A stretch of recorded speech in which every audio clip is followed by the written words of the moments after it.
A reading from Srimad Bhagavatam Canto 3, Chapter 13, The Appearance of Lord Varaha, Text 12. Param Shushasanam Mayam Chat Praja Rakshayanipa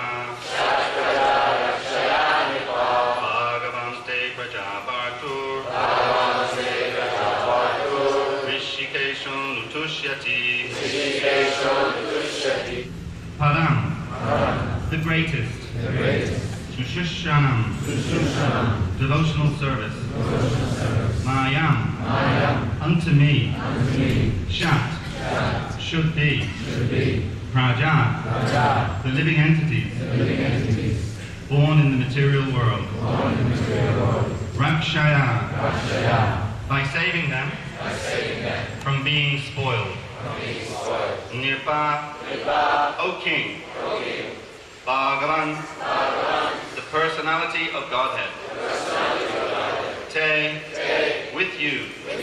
Prajavartur, with the protector of the living beings. Rishikesha, the Lord of the senses. Anutushyati, is satisfied. Translation. O King, if you can give proper protection to the living beings in the material world, that will be the best service for me. When the Supreme Lord sees you to be a good protector of the conditioned souls, certainly the Master of the senses will be very pleased with you. Please repeat. O King, if you can give proper protection to the living beings in the material world, that will be the best service for me.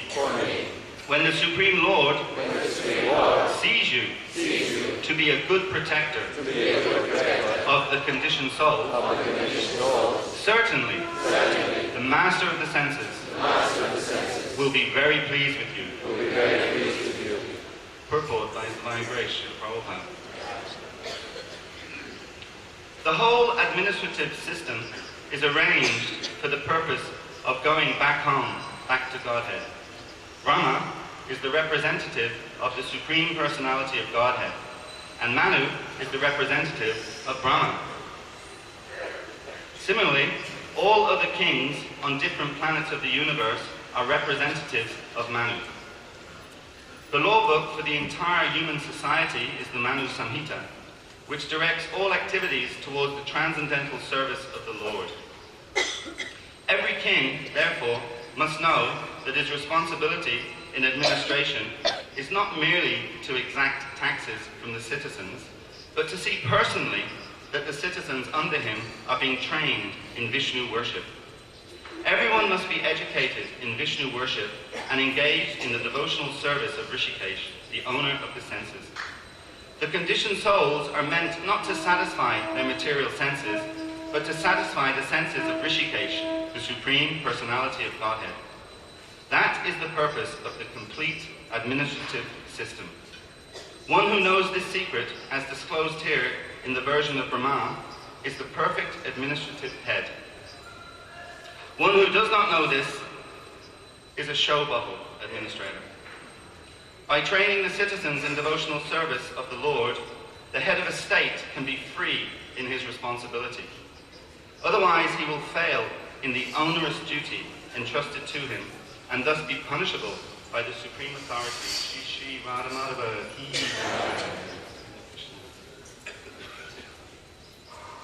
By training the citizens in the devotional service of the Lord, the head of a state can be free in his responsibility. Otherwise, he will fail in the onerous duty entrusted to him, and thus be punishable by the Supreme Authority. There is no other alternative in the discharge of administrative duty. Translation again. O King, if you can give proper protection to the living beings in the material world, that will be the best service for me. When the Supreme Lord sees you to be a good protector of the conditioned souls, certainly the Master of the senses will be very pleased with you.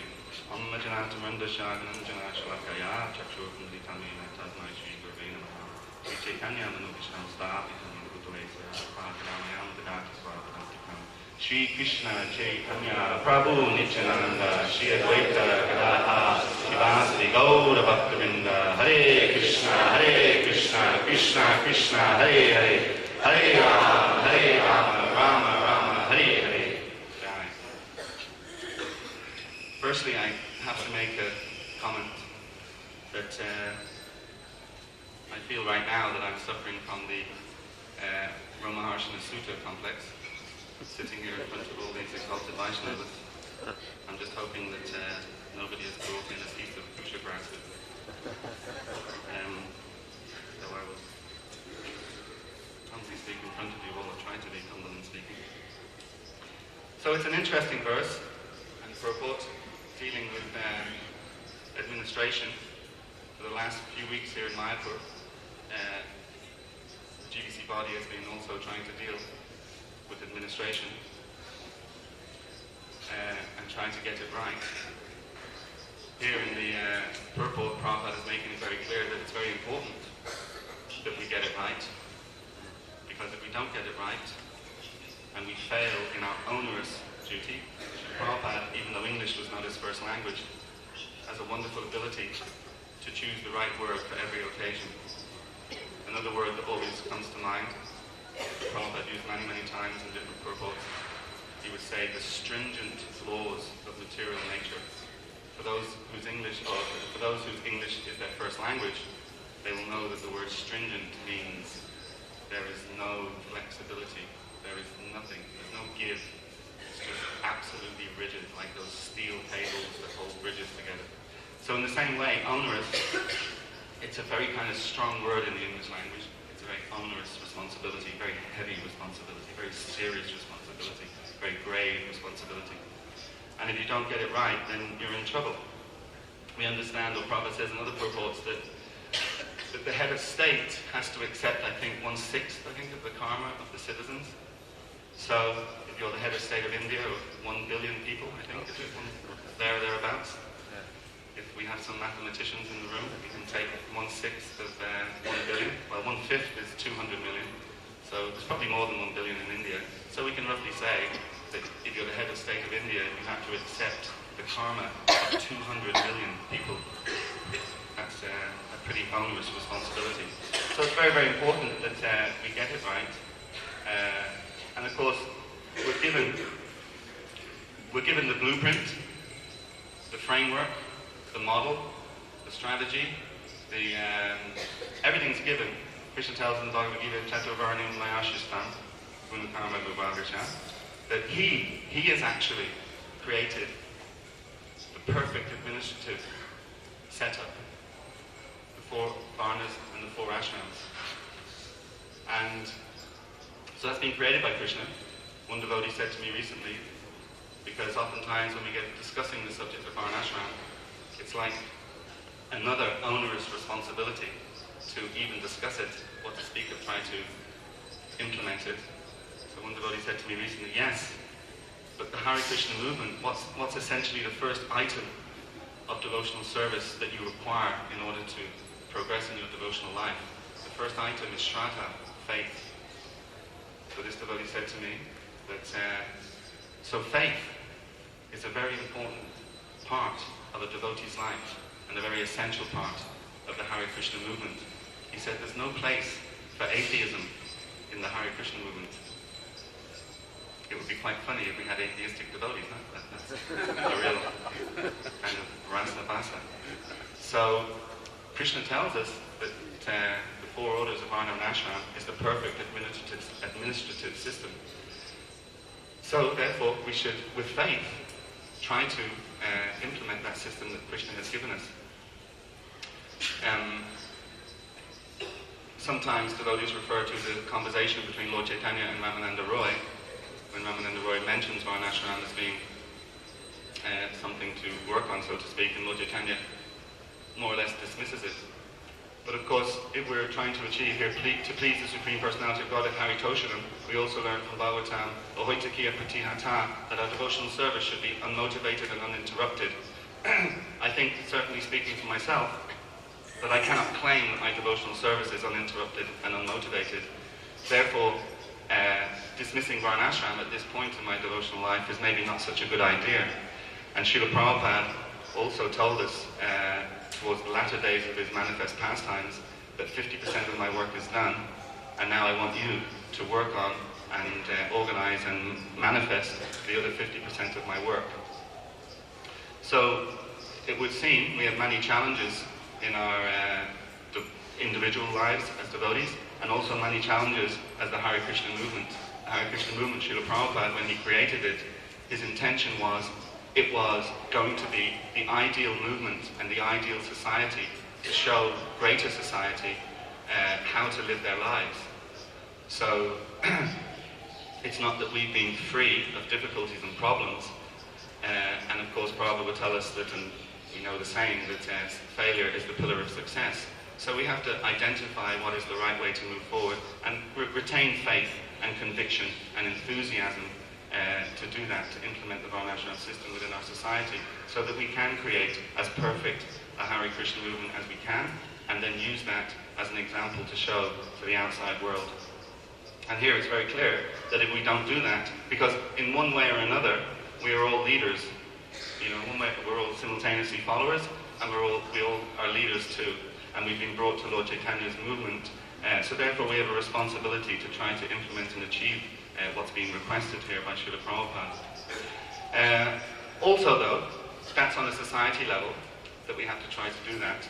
But it's interesting, it's an interesting kind of dynamic between the leaders having to take responsibility, protect the citizens, care for the citizens, make the citizens happy. There's one purport where Srila Prabhupada says, if the citizens are not happy in any given state, then it's the leader's fault if there's any unhappiness, which again is an onerous responsibility. But at the same time, for us as individuals, there's an interesting dynamic that we can't blame everything on leaders. It's not that everything that we do in our individual lives, if we do some nonsense or something that's out to lunch, that we can just say, well, it's not my fault, that's the fault of the leaders because I'm not happy and therefore I was forced to do this, so, it's the leader's responsibility.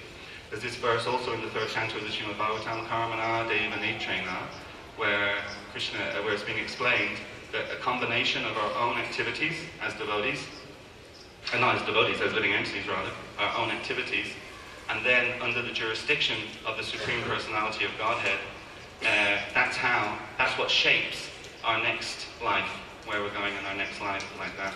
Actually, that particular section of the Bhagavatam, just on the point of not doing the right thing, both as individuals and leaders, that particular part of the Bhagavatam deals with the hellish planets and what's in store for us. And it describes about the Yamadutas and their assistants and their dogs. I was actually reading it recently, and I was thinking that, again, related to this verse and purport, that because this verse and purport is talking about the ideal society and what we get if you have the perfect leader. You have everybody offering devotional service to the Supreme Personality of Godhead. It becomes a perfect society. Everyone's in ecstasy, everyone's in bliss, because everybody is understanding that Krishna is the supreme proprietor and supreme enjoyer and supreme friend, and he's the supreme of everything. Therefore, if we serve him in a loving devotional mood, our lives become perfect. There's no suffering anymore. Even if it's in this material realm, we're effectively in the spiritual world, and our lives become completely perfect. But if we toss a coin, and the coin lands on the other side, and we have a society where this is not happening, where people are not performing devotional service to the Supreme Personality of Godhead, then what do we get? So when I was reading this section about Karmana Deva Netrena, and what happens when you go to the hellish planets, I mean, it's so awful, it's so hellish, it's so frightening, nearly as frightening as sitting here in front of all of you. It's so heavy, what's described, that it really shocks you into thinking, boy, I've got to get more serious in my Krishna consciousness. So, look at our society. I live in a Western European city, and although from a facade point of view, things look quite well, the cities are kept quite clean, and there's reasonable order, and there's a judicial system and a police force to protect you, etc., like that. But under the surface, there's so much that is close, actually, to the hellish planets. I read an article recently, and I can't remember the figure, but it was an absolutely astonishing figure of something in the region of, worldwide, something like 500 million abortions are carried out every year. So we understand in Vedic culture that there are certain sections of society that should be protected. So children, what to speak of the unborn children, who are even more vulnerable, absolutely incredible. Unborn children, the animals, cows in particular, old people, disabled people, women, etc. All of these people should be protected. And who should they be protected by? Who should they be protected by? This is the most interesting thing vis-a-vis modern society. They should be protected by young adult males, roughly from the age of anything from 15 to the age of maybe 35, 40, when young adult males are in their prime and they're strong and they've got lots of energy and they can actually protect society. You flip to Western society now, right now, and the city I come from, sometimes if I'm walking around it, oftentimes you will see young adult males wandering the streets. And they give nothing but a vibration of fear, intimidation. They just scare the living daylights out of people. And have a guess what? Oftentimes they're accompanied by these horrendous dogs, these crosses of pit bull terriers with, Alsatians, crossed with a Doberman Pinscher, crossed with a something else. And these dogs are like straining at the leash, and their, mucus is falling from their face, and they're just waiting to pounce and get somebody. And actually the faces of their owners aren't much better. They look actually quite similar. So it's these young adult males that are supposed to be protecting society. Yet, the very society, the government of those society, here we in the purport, Prabhupada is making clear what the government of society should do. That very government is allowing these young adult males roam the streets and freak and frighten and scare people to death like that. So that's the flip side of the coin, and that's what we actually have right now, in particularly in Western society, but I'm sure it's also very prevalent in other societies, but particularly in Western society. So this is the responsibility that we all have. We have this responsibility to somehow or another implement an administrative structure, implement it in our society where it's working really, really well. We as devotees actually within our society should be ever vigilant against any form of abuse or intimidation that any devotee, even subtly, is inflicting on any other vulnerable Vaishnava like that. It's a really key part of our responsibility as devotees to be caring, loving and protecting to all the devotees that we're connected to. So that's the society that we have to try and implement. And Lord Brahma, he's glorifying Swayambhuva Manu here, and he's glorifying as a really good son because he's following his instruction, and he's going to try to create this ideal society where devotees, where people can flourish and people are free to perform devotional service so they can achieve the ultimate goal in life. He also, though, was disappointed with some of his other sons, the 4 Kumars, when they actually refused to do exactly the same thing. So again, as a parallel to our ISKCON society, we can refuse to be administrators. We can refuse to do that. But then, if we refuse to be that, to be administrators and protectors, we have to become Brahmins, first-class Brahmins and Vaishnavas, that we can advise and instruct the society that we're in. So that's perfect too. That verse also from the Bhagavatam, Devashi Bhutapta Nirnam Pitranam, that you can give up your material obligations and anything that's expected or so-called required of you, if by giving it up, you dedicate your life exclusively to the lotus feet of the Supreme Personality of Godhead. So that's okay. Of course, when that actually happened, when the 4 Kumars declined Lord Brahma's offer to procreate, etc., and fill up the universe and whatever else, when they declined to do that, Lord Brahma became really angry, really, really angry. And that's also interesting because anger, just like we're talking about protection and not intimidating people and not abusing people, taking advantage of people, particularly devotees, but everybody actually, every living entity.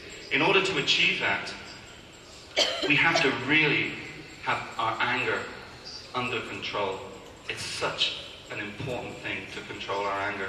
So in this case, Lord Brahma didn't do that. And what happened? What happened was Rudra manifested from Lord Brahma's anger. And he's described as being red and blue. And he came out red and blue, modes of passion and ignorance. And the anger of Lord Brahma was so intense that the personality of Rudra, when he manifested, he just traveled all over the world and he was just destroying everything. Anger is carried through the bloodstream. And when you lose control, when you actually, and I'm sure, hands up in the room, any devotee, since the time they were born to where they are now, so the younger ones have an advantage here than the older ones. From the time they were born to where they are now, hands up anyone who has never become angry. You're all very honest. Very good. So, anger is carried through the bloodstream. And I don't know the exact process, so to speak, but I'd imagine once you tip the balance and 50% of your bloodstream, or 51% of your bloodstream has lost the battle with anger, you actually then lose control. And that's when we see, and in this case Rudra, he just traveled all over the universe, destroying everything in his wake. Lord Brahma had to get after him and sort it out. It was a big challenge for Lord Brahma to stop what was going on. In the same way, again, in our non-devotee society, and particularly in Western society, when people lose control, they lose control and all sorts of hellish things happen. They kill people for nothing. Old people get killed because someone kills them simply to take $10 from them, and they just kill the person like that. People out of control. So this control of anger, karma esha, krodha esha, controlling the anger and controlling the senses, it's such an important aspect of our devotional life. And we need to be in control of our senses and in control of anger in order for us to become good Brahmins, good Kshatriyas, good Vaishyas, and good Sudras.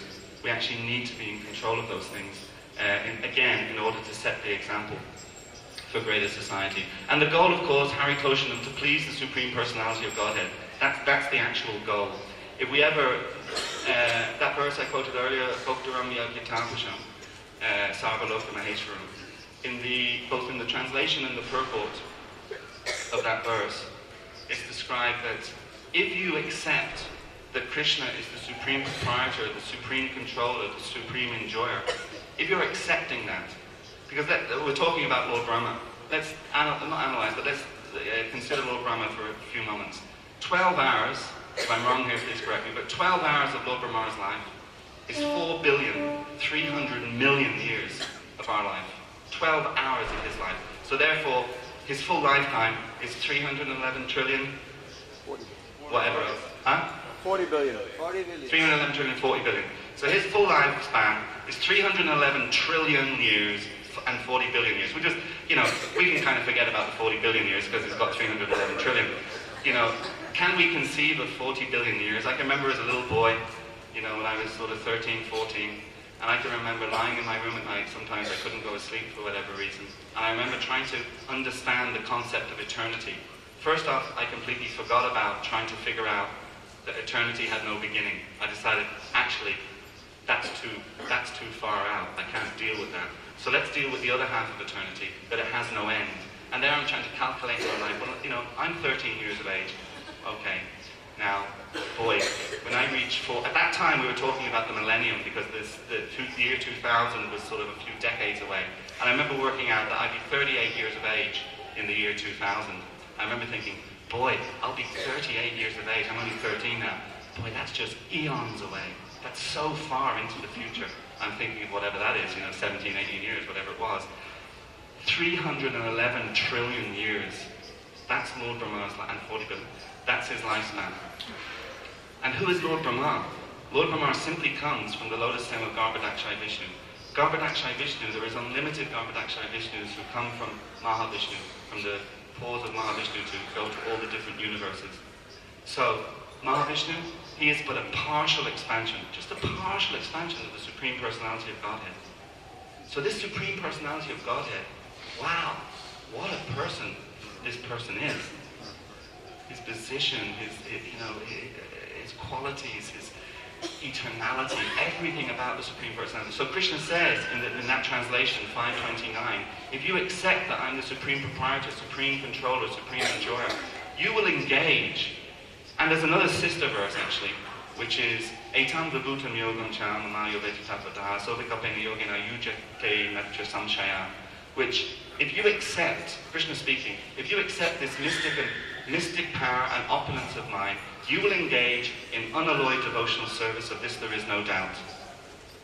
So how many of us are engaging in unalloyed devotional service? Unalloyed, another one of these words that Prabhupada uses. I think he got it from the side of a articulated lorry or something. Unalloyed steel, you know. But unalloyed means pure, basically. There's nothing mixed in, nothing affecting it or contaminating it. So how many of us are engaging in unalloyed devotional service?